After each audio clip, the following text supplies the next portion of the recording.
اتجبرت اتعلم لغة الإشارة في أقل من ساعتين، ودي سلسلة بجرب فيها تجارب قبل ما اموت.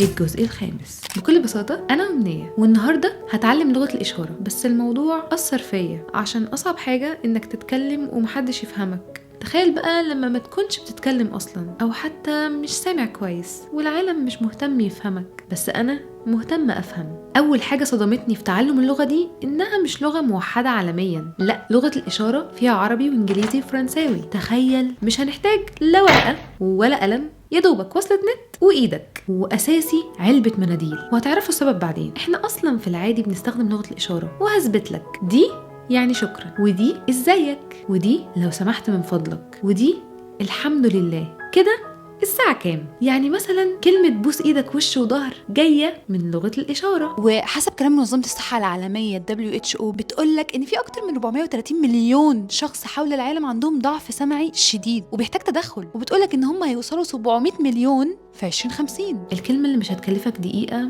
ممكن تدي إحساس بانتماء لحد محروم طول عمره من الإحساس ده، وشايف إن محدش بيتعب نفسه أصلا عشان هم مش قليلين. بدأت أتعلم الحروف في أول ساعة، والمفاجأة إن الموضوع سهل جدا. جسمك بيحفظ قبل عقلك، ودي من أذكى اللغات اللي ممكن أتكلم بيها. معرفش ليه وأنا بتعلم حسيت إن مخي بيعمل تمارين عقلية. أول مرة جسمي يتكلم قبل بقي، حسيت إن أنا كونكتد قوي. وحتى رياكشنات وشك جزء مهم في اللغة، كل رياكشن بيدي معنى مختلف. وهنا دمعت وما قدرتش أكمل. شفت دكتورة بتتكلم إن أصعب حاجة ممكن يمروا بيها لما يجيلهم مريض للطوارئ بس بيتكلم بلغة الإشارة، ومحدش قادر يفهمه من الدكاترة هو بيقول إيه ومحتاج يتعالج من إيه. فكانت بتعلمنا إزاي نفهم ألمهم ووجعهم بطريقة طبية. في مصر بس في 7.5 مليون شخص عنده مشاكل سمعية بدرجات مختلفة. وعرفت إن في دول بتحط اللغة دي إجباري في المدارس زي السويد، بس أنا كل ده ما اتعلمتش صح. جماعة الحقوني، أنا اكتشفت إن أنا بتعلم كل ده لغة الإشارة الأردنية.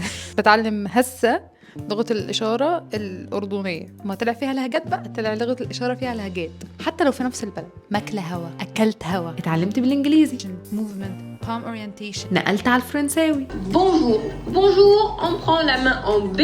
وما لقيتش أحلى من العربي. أصعب حاجة الأرقام، وبعد ما خلصت ده اللي عرفت أقوله. جماعة أنا اتعلمت إزاي أقول بكل بساطة أنا أمنية بلغة الإشارة. بكل بساطة هعمل كده، أنا هتبقى كده، أما أمنية هتكون ألف عليها همزة، ميم، نون، يه، وته مربوطة اللي عليها نقطتين. التجربة دي هتفضل معلمة في قلبي طول عمري. حطتني مكان نعم أنا مش حاسة بقيمتها. اتعلم كلمة واحدة على الأقل بلغة الإشارة، يمكن تكون هي الكلمة اللي تنقذهم في موقف، أو اللي تخلي حد يحس إنه مسموع لأول مرة.